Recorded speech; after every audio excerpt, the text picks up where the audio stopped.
Hello and welcome to another edition of Physics 321 Lecture Tutorials. I'm Dr. Steve Brule. Today we're going to look at the negative gradient of the potential as well as the curl of the force. That's sections 4.3 and 4.4 in our text. We'll see how to get the force in any direction if we have a potential energy function. We'll consider the stability for the Hooke's law spring potential. We'll work out the forcing for a couple points for a two-dimensional potential energy function. We'll work out the forcing for a couple points for a three-dimensional potential energy function. And we'll find out that the curl of a force is zero when the force is conservative. And finally, we'll work some interesting examples taking the curl of forces to prove they're conservative, finding the potential of a gnarly 3D forcing function, and taking the gradient of potentials to go back to the forces. Well, first let's see why we can write forces as the gradient of the potential. Remember this equation. This is the equation we had for the difference in potential. That's sort of how we define the potential, isn't it? Minus the integral of f dot dx. Well, we can write that integral equation as a differential because this is a change in potential. Well, that when you take the change in potential, you're integrating. You're saying delta u, is the integral of du. So this right here is your du. We throw the negative sign in there. So this is the differential form of that integral equation. No big deal there.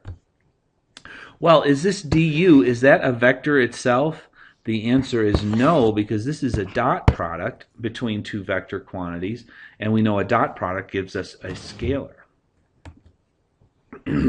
Another way to think about that is we can remove the vector quantities here and just have a dot product if we were just considering the component of the force that's in the x direction dotted with the differential in the x direction. Well, we can remove the dot product then because the cosine of the angle between them is 0. So then the vector scalar product becomes just a regular scalar equation there for us. Now, if we have some general potential u that's a function of a number of variables, and I've just got r as one of the variables that it could be a function of, we can get rid of the dot product in general if we consider each force individually while holding the other variables constant, and that's taking partial derivatives. And you learned about that in Calc 3, didn't you? So back to this development, if we divide both sides of this equation by minus dx, we end up with the x component of the force is the derivative of the potential with respect to x with a negative sign in front of it. And if we have more than one, this is okay if you only have one variable that the potential is a function of, but in general the potential can be a function of many variables. So when we have that situation, more than one dimension in our potential function, then we take the partial derivative of the potential with respect to whatever variable we're looking at with the negative sign, and that gives you the component of the force in that direction. So we defined the del differential operator as this. This is, I guess that is the upside down triangle is the Greek letter called del, and it's the differential with respect to x times the direction in the x, differential with respect to y times the direction in j, differential with respect to z times the direction in z, which now we can use this definition to write the gradient of the potential in a shorthand way. See, so there's the negative gradient of the potential, and when I do that, I just take the del operator and operate it onto the potential, and I get this. So that's just a shorthand way of writing the gradient. Let's do a little example. Well, I guess we're going to do a few examples with this.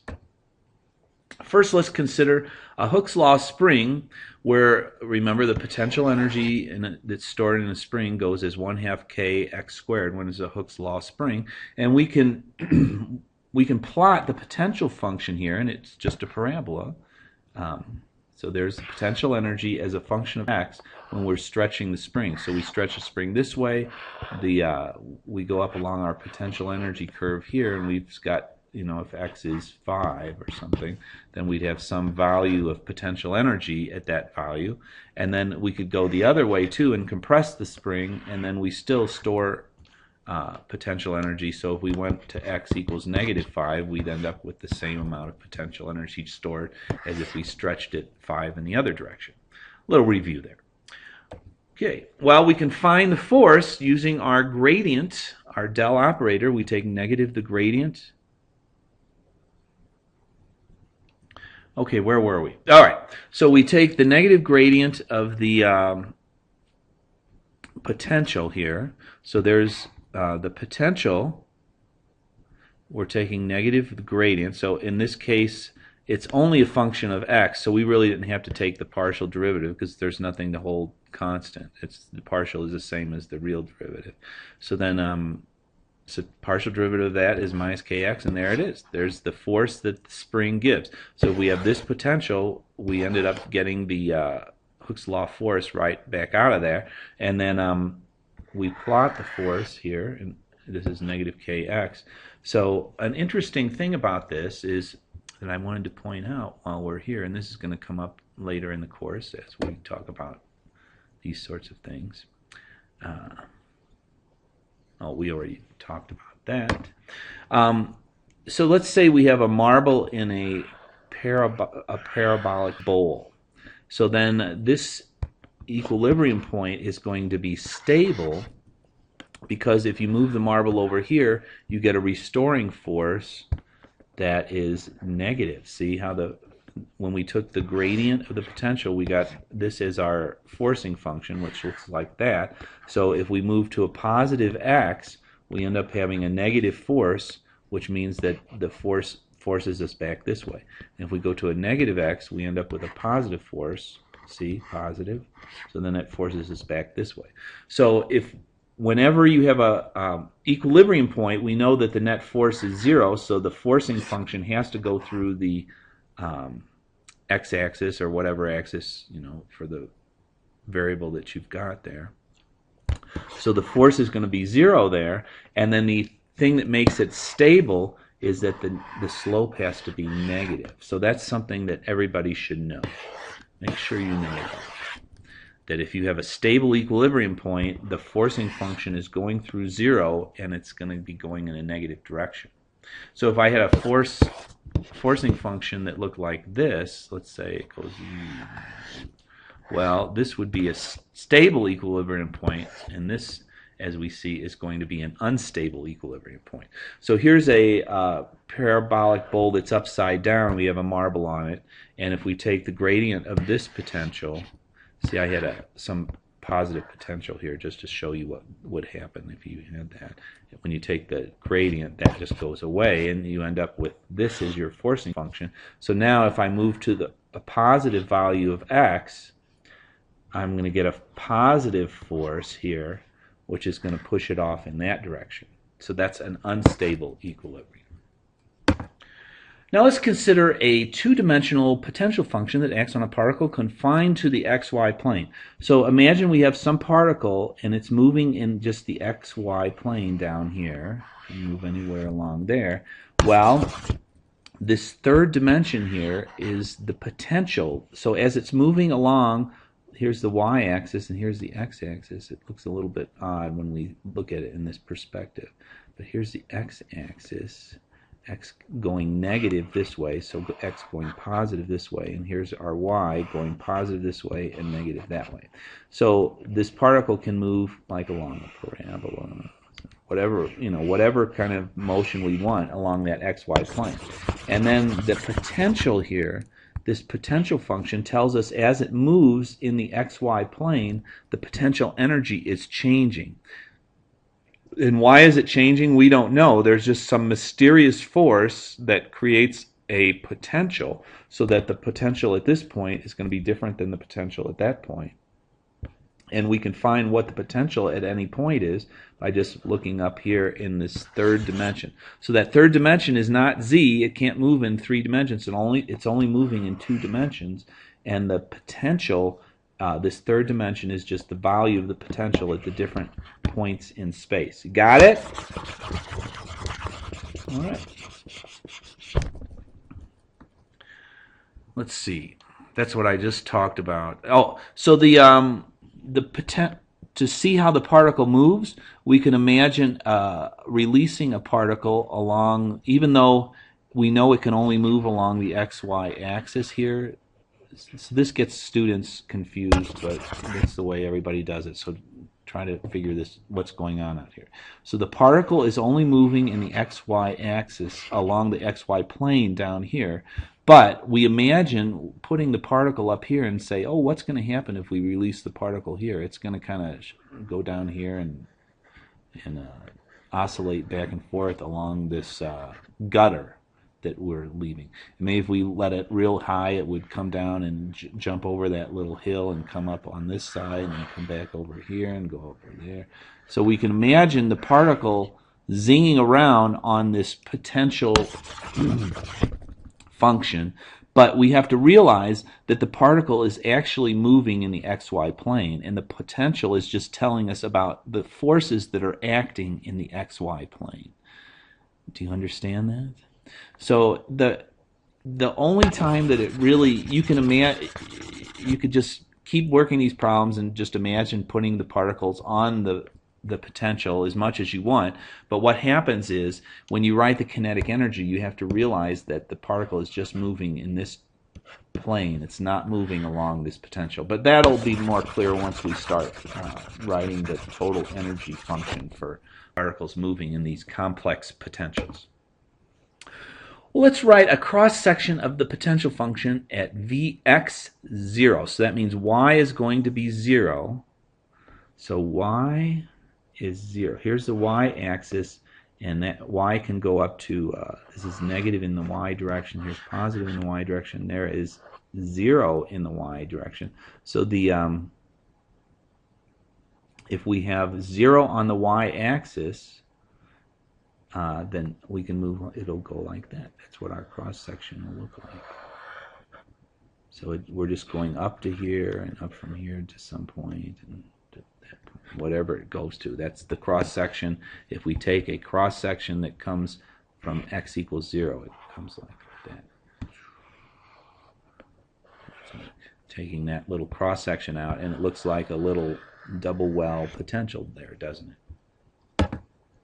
Well, let's look at it if y was equal to 1.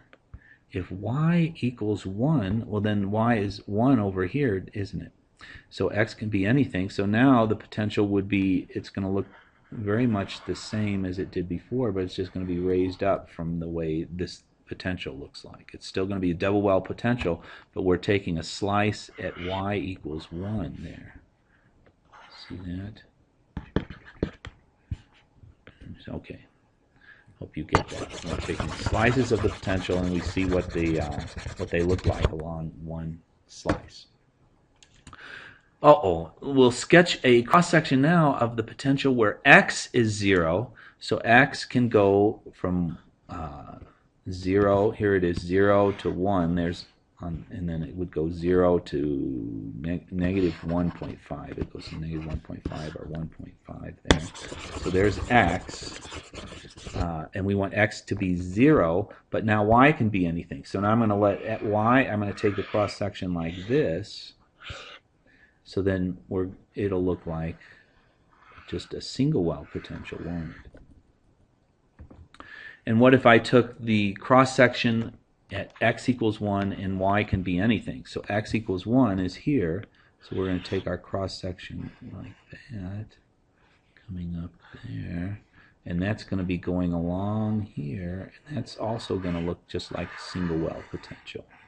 We took that cross-section. It was fun taking those cross-sections, wasn't it? Let's find the net force at the point a equals 1, negative 1. X is 1. X is 1.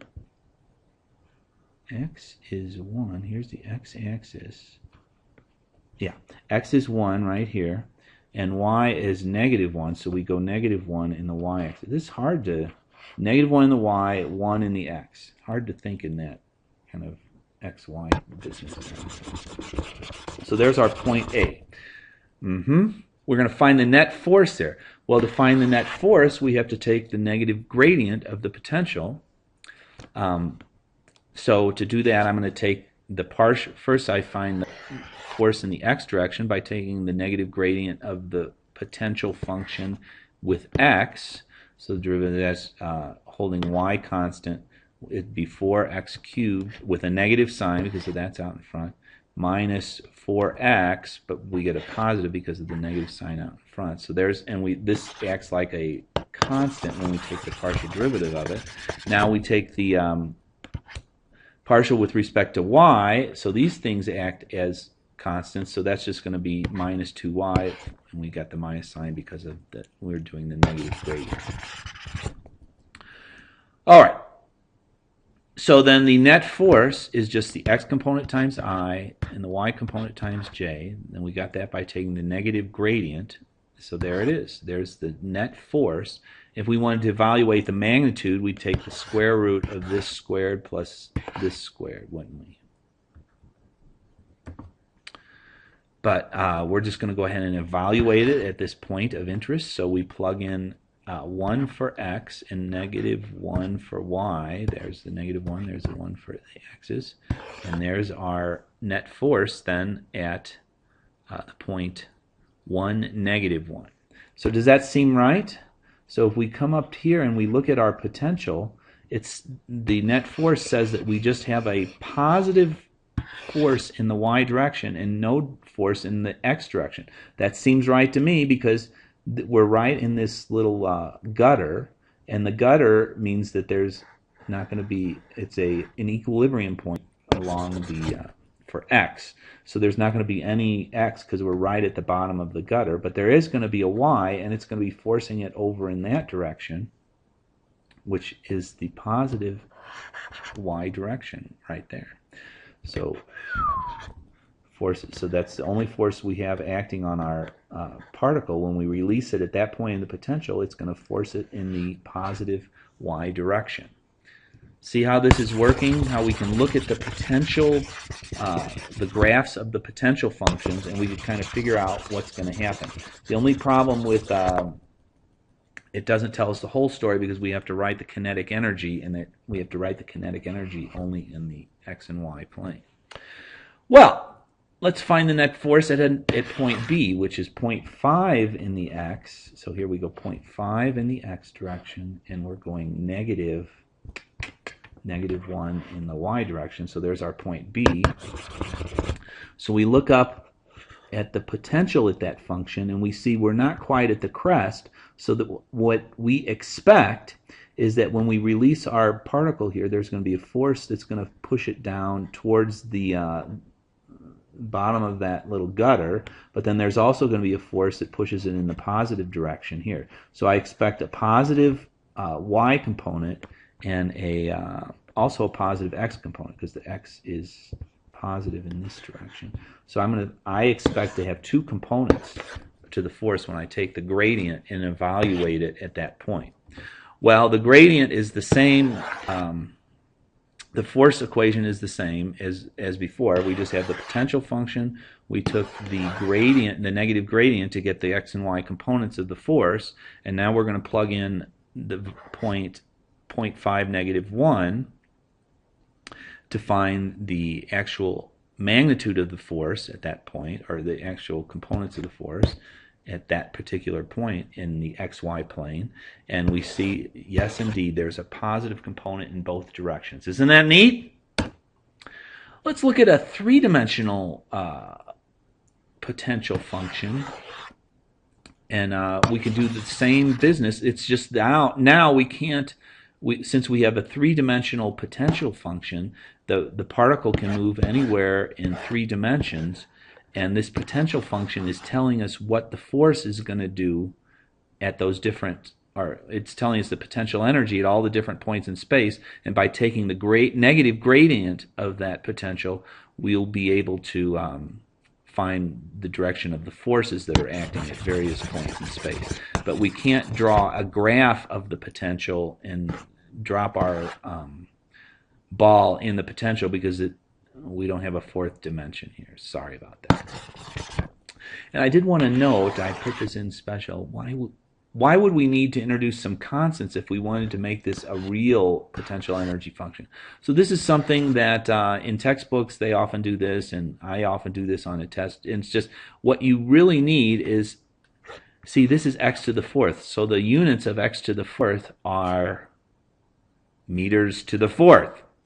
And but the units of potential energy are joules. So we would need some constant in front of that that would be joules divided by meters to the fourth, so that you'd get joules here. Then you'd have to have some other constant here, B, in front of that guy, and it's going to be in units of joules per square meter.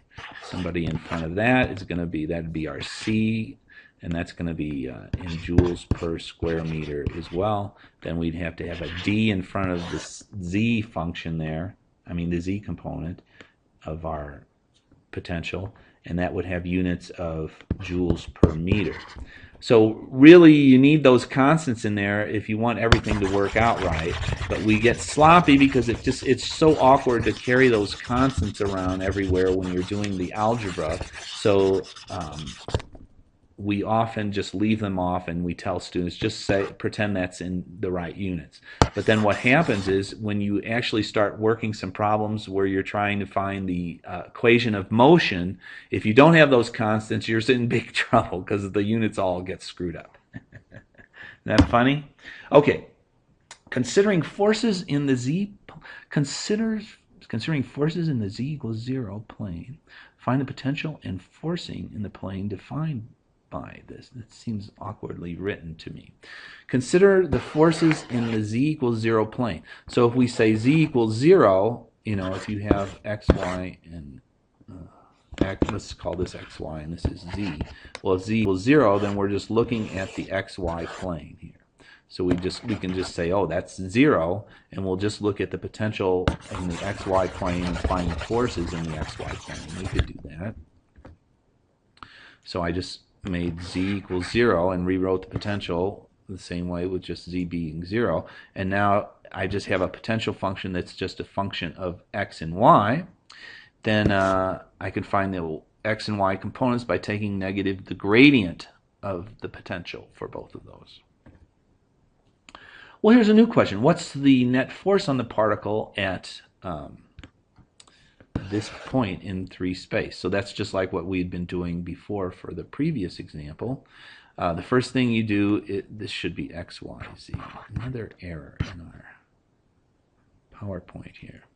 So the potential is now a function of x, y, and z. We find the x, y, and z components of the potential by taking the negative gradient of with respect to each one of our variables, and then here are the components that we ended up with. So there's our net force. Then we can find the net force, we can evaluate our force at that particular point. So we stick in 2 for x, 0 for y, and 4 for z, and we end up with that as our net force at that. So it's a little more abstract when we don't have the picture, but I don't know, maybe it's easier to think about when you're not thinking about the picture. Well, let's go into section 4.4 now. This is a very short section, so we just tagged on to this section. When the curl of a force is 0, what happens? Well, why do you think it's important for us to know whether a force is conservative when we're working with potential energy? The reason why it's important is because if the force isn't conservative, it doesn't make any sense to write a potential energy function, does it? Because a potential energy at any point in space could be different at different times, or if we go one way or go another way, we'd find that we didn't get the same amount of work done to go around those different particles. So having a potential energy function wouldn't do us any good for a non-conservative force. So the two conditions necessary for a force to be conservative are, 1, the integral of the force along any path from one point to another point has to be the same. So the work that you do from one point to the other point has to be the same. And the other one, it can't be a function of time, those two things.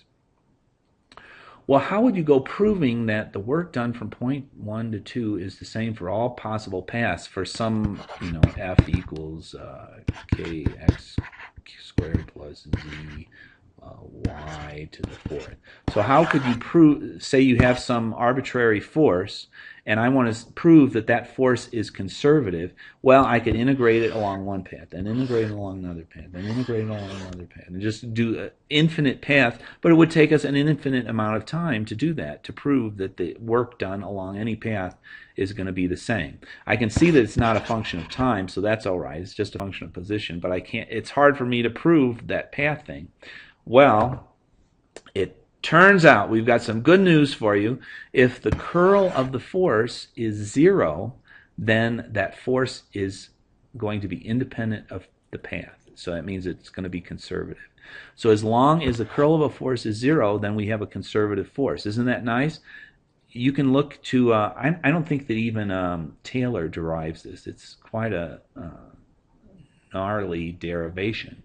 But you can look into that if you'd like to see that derived. But we're just going to use this result at our level. So let's say we have some arbitrary force. It's x in the, so our force, I could write it as, it probably would be better to write these things like axi plus a2ay times j plus 3az times k. That's our force, and this is the shorthand version that Taylor uses to write such a force. Not a big deal. Well, let's see if we can show that that force is conservative. So what we do when we take the curl of a function, and you saw this in Calc 3, I'm sure. Here's the ijk. You know, when you're taking the determinant, you do the ijk at the top. Then here's the Bell function there, and then there is the force components, the x, y, and z components of the force. So you just throw it into this little determinant, and now it's easy to find out what the curl is. You know, you say I times this. So here's my I times dy, the partial with respect to y of a3z minus partial with respect to z of this. So that's how we got our first term. You know how to do this. I'm going to march you through just in case you forgot. Minus j times this times that. So there's the j, there's the minus, and there's the partial with respect to x of a3z minus the partial with respect to z of ax. See that? That's how we got the j component of the curl. And then finally we've got plus k times, there's our plus k, times the partial with respect to x of this. So there's the partial with respect to x of a2y minus the partial with respect to y of ax. There you are. So there is the this determinant thing is just a shorthand way of writing this, and nobody could ever remember that equation, but people can remember the determinant. So that's how we write it. So now, is that all going to be 0? I think so, because the partial with respect to y of this, that's only a function of z, so that's 0. The partial with respect to z of this is going to be 0 because that's a function of only y. So now we're taking the partial with respect to x of something that's only a function of z. We're taking the partial with respect to z of something that's only a function of x, so that's going to drop out. We're taking the partial with respect to x of something that's only a function of y, and minus the partial with respect to y of something that's only a function of x. So that turned out to be 0. We've just proven that that force defined by this is conservative. It's nice. Well, let's find the potential energy function for that same force. That's the same force, isn't it? Yeah. So now we know that this is a conservative force. Let's find the potential energy function that goes with that. And we did that in the previous section. I guess it was 4.2, I think, that we did that. It's a little harder with 3 dimensions, but it's not so bad. We're going to assume that u equals 0 at the origin, where the force is 0. The force is 0 here, so we're going to assume the potential is... We can make that 0 anywhere we want, but that's what we're going to end up doing. And since the force is conservative, this is really the important thing for you to do. Since the force is conservative, you can evaluate your integral over any path. So we're going to have this is the force in 3 dimensions, x, x, y, and z. So we have a force function that is 3-dimensional. It goes in any one of the 3 dimensions. And in order to get the potential function, we're going to have to integrate. We're going to start at the 0 point, where the potential is, we're going to say the potential 0 at the origin. Then we integrate, up along x, and then up along, let me do a different color here. Blue. We'll go along x, then we'll go along y, then we'll go along z.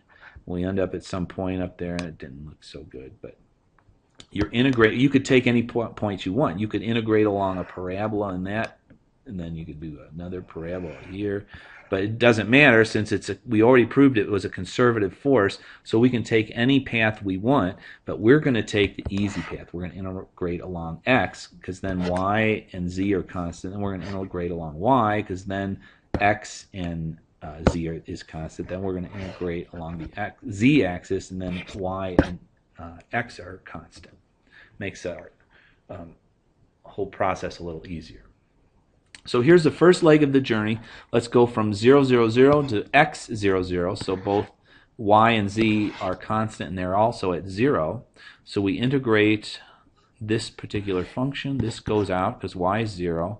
This goes out because z is 0. So all we have to do is worry about integrating along x from 0, 0, 0 to 0, 0, no, to x, 0, 0. So we integrate. There's our negative sign, ax dx. There's the integral.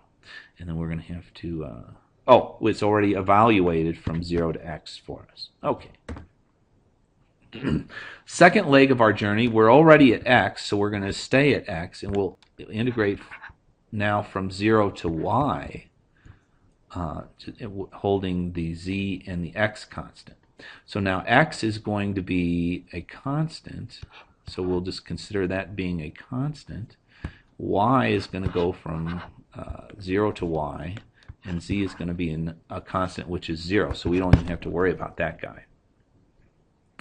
So we integrate this.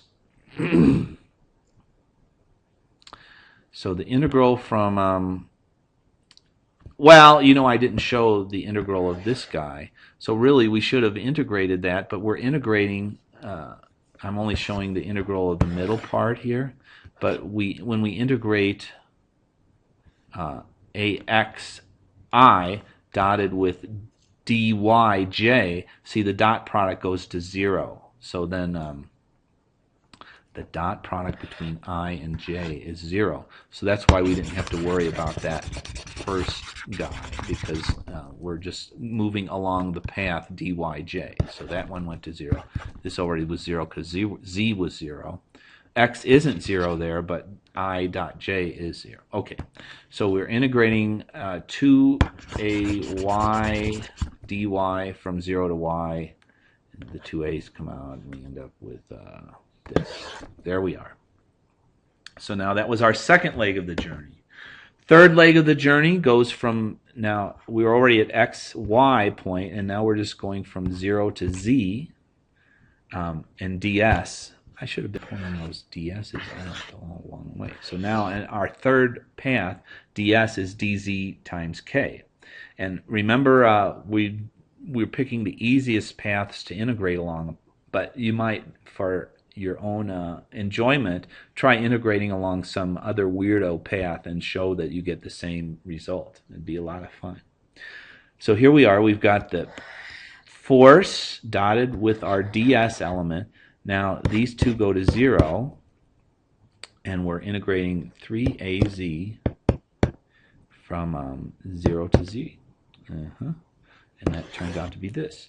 So now to find the total change in potential, we just add up all the three changes in potential energy that we got from each leg of our journey, and each one shows up down here, and there it is. So that's our change in potential, but since we assumed that the potential was 0 at the beginning, we can say that that function is actually our potential function. Now, just to bring this full circle, let's show that the force, now that we have our potential function, this is a way you can check your work if you ever had a problem like this on a test. You have a potential function. Let's take the negative gradient of that and make sure we end up back with our original force. So the negative gradient of this with respect to x is going to be, well, these two things act as constants.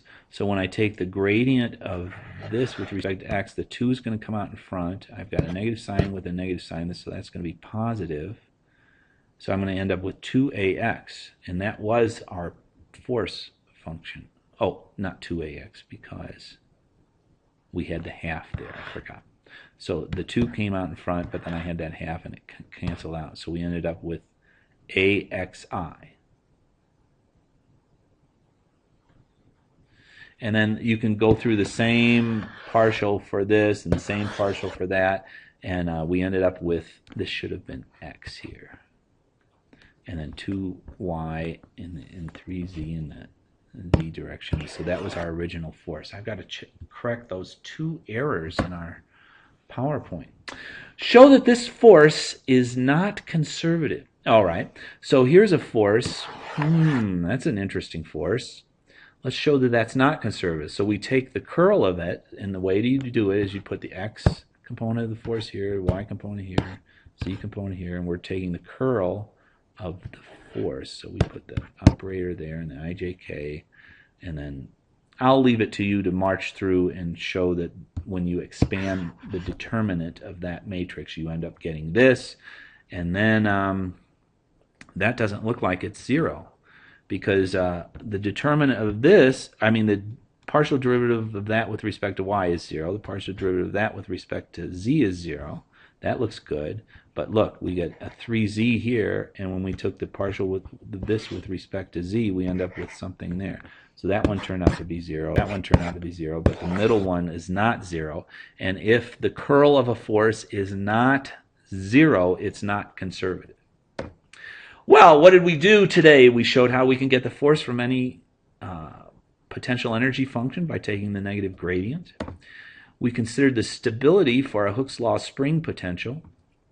We worked out the forcing for a couple potential points, points on a two-dimensional potential energy function.